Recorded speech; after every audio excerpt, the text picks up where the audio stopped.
is Evelyn. I'm an oil painter, and today I'm going to be painting an adorable picture of my niece.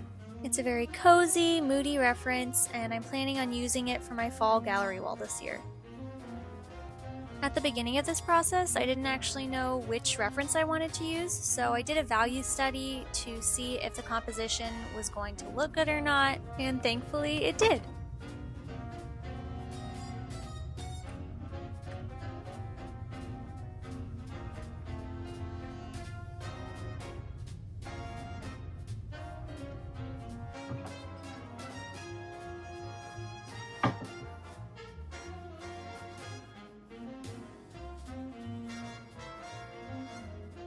Okay, the value study is finished, and now I will transfer those values onto an underpainting. I love this part.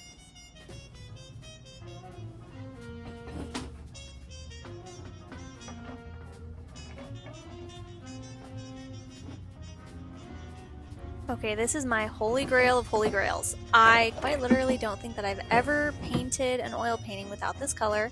It's called Transparent Oxide Brown. You can get it on Amazon. The reason why this color is so useful is because of how warm of a dark it is. I always paint with the intention of leaving at least some of my underpainting transparent, which means just allowing some of it to show through the colors that I mix later. And especially in this painting, I'm going to be painting a bookshelf and leaving some hardwood floor showing through, and it just is the best. Okay, so what I'm doing here is marking the center of my canvas. I don't have a ruler that's long enough to go completely across diagonally to mark an X, so I marked the very center of my canvas and use that as a kind of guideline. Yay! Now we're getting to the fun part. I am going to start painting, finally. So this is the thinner that I use. It's the most natural thinner that I've found. I get migraines. Oh, that's my adorable elephant cup that my aunt got me. I love it. Anyway, I get migraines, and this is the only thinner that I've used that doesn't make them worse. I would recommend never, ever using unscented mineral spirits because it's just terrible for you in general. Anyways, starting on my underpainting, I always tone the canvas at the same mid-tone first, and then later on I'll go in and wipe out the brightest brights and the darkest darks and start to sort of sketch out what the painting's going to be like underneath. So I'm using my value study here as a guideline for myself. It's so helpful. Here's an example of a section of my darkest darks and lightest lights. It's so important to nail down your values before adding color, because otherwise you could end up remixing your entire color palette because all of it was off, and yeah, anyways, just don't do that.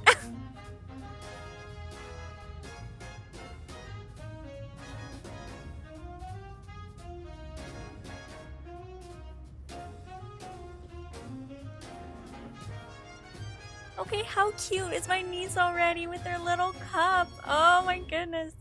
Okay, this is my color palette. I tried to get them as clear as possible so that you can screenshot them if you want.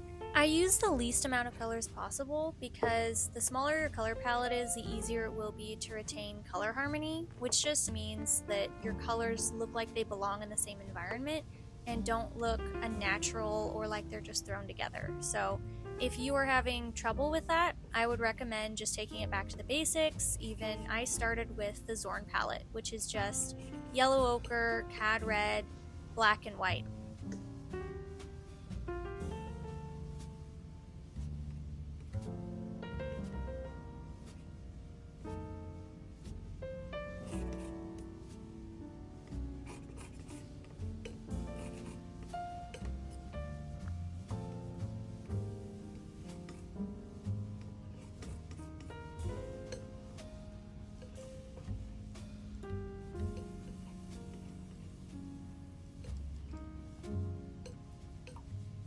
Okay, my color palette is finished and mixed, and now I get to do the fun part.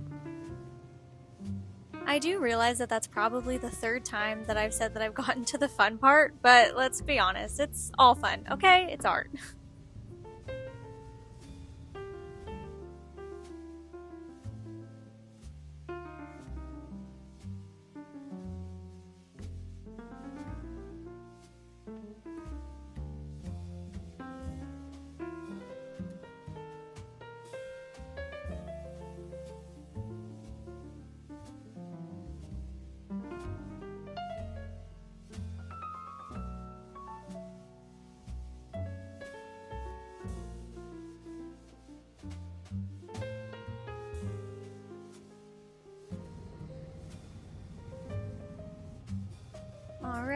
And I'm finished! How cute is it? I love how it turned out.